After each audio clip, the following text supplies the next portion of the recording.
ఘనస్థానుల చేత పుట్టినటువంటి ఆ శిశువులు ఉయ్యలలోనే మొట్టమొదటి విశ్వరూపం చూపించేసిన ఆ అమ్మ ఆ వాసుకి అంటే ఆ చిన్న శిశువులు ఇద్దరు కూడా దినదిన ప్రవర్తమానంగా పెరుగుతూ ఉన్నారు, దొగ్గాడుతున్నారు, పాకుతున్నారు, చిన్న చిన్న బుల్లి అడుగులు వేస్తూ నడుస్తూ ఉన్నారు. మరి వీళ్ళకి నామకరణ మహోత్సవం జరిపించారు కదా పుట్టిన శిశువులకి అని కుసుమశ్రేష్ఠి గారు ఒక దండోరా వేయించారు.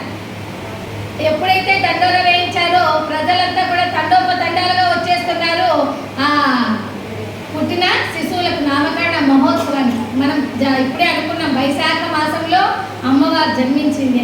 మరి ఏమిటి మాస విశిష్టత? మనకు 12 మాసాలు ఉన్నాయి, అవునా?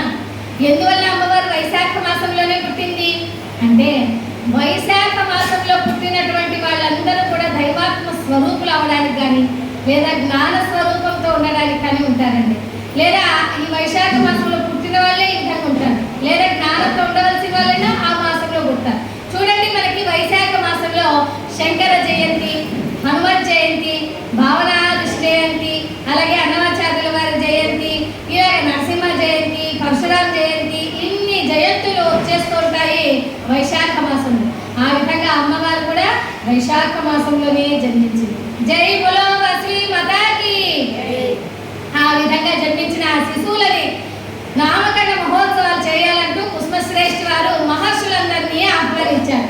ఆ మహర్షుల వారికి చేతికిచ్చి, ఓ మహర్షులారా, మీరు ఈ చిన్న శిశువులకు నామకరణ మహోత్సవాలు జరిపించండి అన్నారు కుసుమశ్రేష్ఠి గారు. ఆ శిశువులు అందుకున్న మహర్షులు, ఓ కుసుమార్య, పిల్లలకి నామకరణం చేయాలి అంటే మొట్టమొదటగా అబ్బాయి పుట్టాడు కనుక అబ్బాయికి నామకరణం చేయాలి. అబ్బాయికి నామకరణం చేయాలి అంటే పూర్వకాలం నుంచి మన పురాణాలలో అబ్బాయికి నామకరణం చేయాలంటే తల్లి పేరునే అబ్బాయికి పెడుతూ ఉండడం ఆచారం.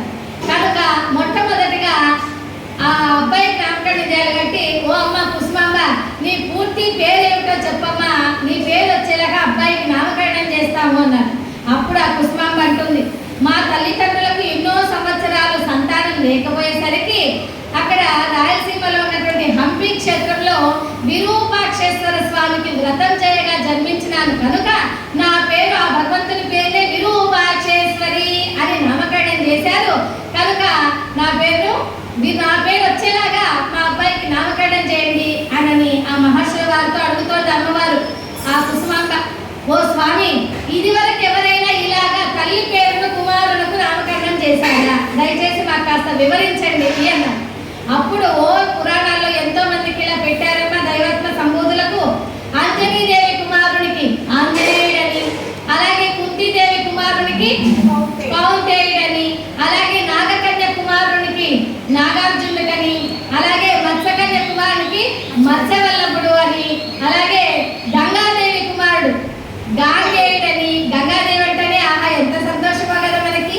ఆ గంగా ఉన్నటువంటి ఇక్కడే ఈ వారణాసిలోనే గంగ దగ్గరనే మనం ఈ సన్నిధానంలోనే ప్రస్తుతం మనం పురాణం చెప్పుకుంటున్నాం. అంతేకాకుండా ఈ గంగా అనే పేరుతోనే మనం ఉన్నటువంటి సత్రం కూడా ఉంది. గంగా గోదావరి నిత్యాన్నదాన సంఘంలో ఈ రోజున మనం ఈ పార్వతీ పరమేశ్వరుల సన్నిధానంలో ఈ గంగామాత సన్నిధానంలోనే మనం పురాణం చెప్పుకుంటున్నాము. మీరంతా కూడా నిజంగా ఎంతో ధన్యాత్ములు అన్నమాట. అలాంటిది ఆ గంగాదేవి పుత్రులకు గాంగేయుడని, అలాగే మరుధ్వతీదేవి కుమారులకు మార్కండేయుడని పేరు పెట్టారు. ఇది కూడా చాలా విశేషం అండి. ఎందుకంటే ఈ మార్కండేశ్వర స్వామి కూడా మనకి ఇదే కాశీపట్టణంలోనే నెలకొని ఉన్నారు. చాలా మంది కాశీపట్టణం చూసిన ప్రతిఫలం అంతా కూడా మనకు రావాలి అంటే చివరిలో ఆ మార్కండేశ్వర స్వామి వారిని అనుగ్రహం తీసుకొని ఆ స్వామి వారిని దర్శనం చేసుకుంటారు. కాశీపట్టణానికి వచ్చిన వాళ్ళు అంటే కాశీపట్టణానికి వచ్చిన వాళ్ళు మొట్టమొదటేమో కాలభైరవ దర్శనం చేసుకొని మీ అనుగ్రహం ఇవ్వండి స్వామి అని కాలభైరవ దర్శనం చేసుకుంటారు కదా. అలాగే కాశీపట్టణంలో పరమేశ్వరుని విశ్వనాథ దర్శనం, అన్నపూర్ణమ్మ దర్శనం, వారాహి మాత దర్శనం, విశాలాక్షి దర్శనం, ఇక 3 దేవతలు ఉన్నారు. ఎన్నో ఘాట్లు ఉన్నాయి. మీకు రేపటి రోజున పురాణంలో ఖచ్చితంగా నేను ఈ ఘాట్లన్నీ ఉన్నాయి కదా ఇక్కడ మనకు గంగా ఘాట్లు, ఈ గంగా ఘాట్ల యొక్క వివరణ రేపటి రోజున నేను మీకు తెలియజేస్తాను.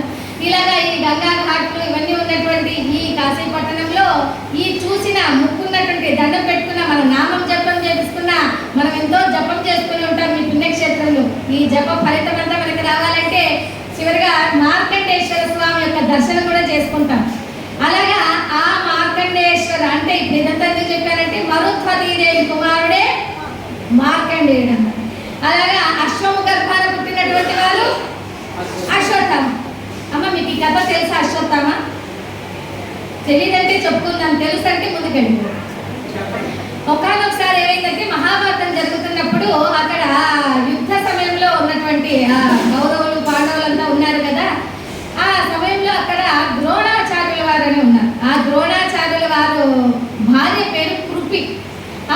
వారికి సంతానం లేదు కనుక ఆ ద్రోణాచార్యుల వారు ఒక యాగం చేయగా బ్రహ్మదేవుడు ప్రత్యక్షమై ఆయనకి ఒక పాయస భాండాన్ని ఇస్తారు. ద్రోణాచార్యుల వారికి ఇచ్చి ఇది నీ భార్య కృపికి ఇవ్వు, ఆమె ఈ ప్రసాదాన్ని స్వీకరించిన తర్వాత ఆమె గర్భం దాల్చుతుంది అని ఇస్తారు.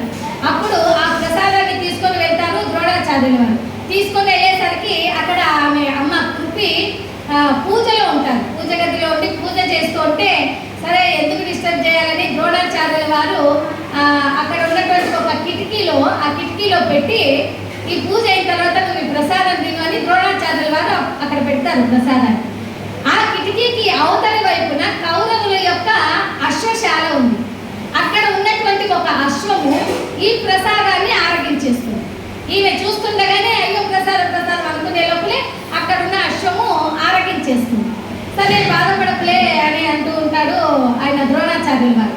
అంతలో ఆ అశ్వము గర్భాన జన్మించిన వారే అశ్వత్థామ.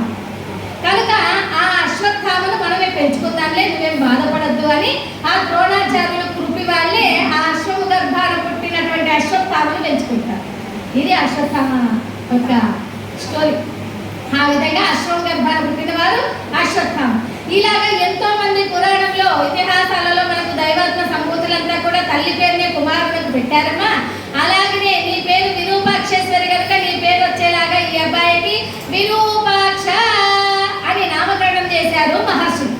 ఆ విధంగా ఆ అబ్బాయికి ఏం పేరు పెట్టారు? విరూపాక్ష. జై బలో శ్రీమతాకి. ఆ తర్వాత ఇక అబ్బాయికి నామకరణం అయిన తర్వాత సహోదరి అమ్మాయికి చిన్న శిశువుకి స్త్రీ శిశువుకి నామకరణం చేయాలని అప్పుడు మహర్షుల వారు కుసుమశ్రేష్ఠి గారితో, ఓ కుసుమశ్రేష్ఠి ఇప్పుడు అమ్మాయికి నామకరణం చేయాలి కనుక అమ్మాయికి పేరు పెట్టాలంటే తండ్రి పేరునే అమ్మాయికి నామకరణం చేయాలి కనుక మీ పూర్తి నామం ఏమిటో తెలియజేయండి అన్నారు మహర్షుల వారు. అప్పుడు ఈ కుసుమశ్రేష్ఠి గారు అంటున్నారు, ఓ మహర్షులారా, నేను పుట్టిన తర్వాత ఏ విధమైన వాసనారాహిత్యము లేనటువంటి అందువల్ల నాకు వాసన శ్రేష్ఠి అని నామకరణం చేశారు. కనుక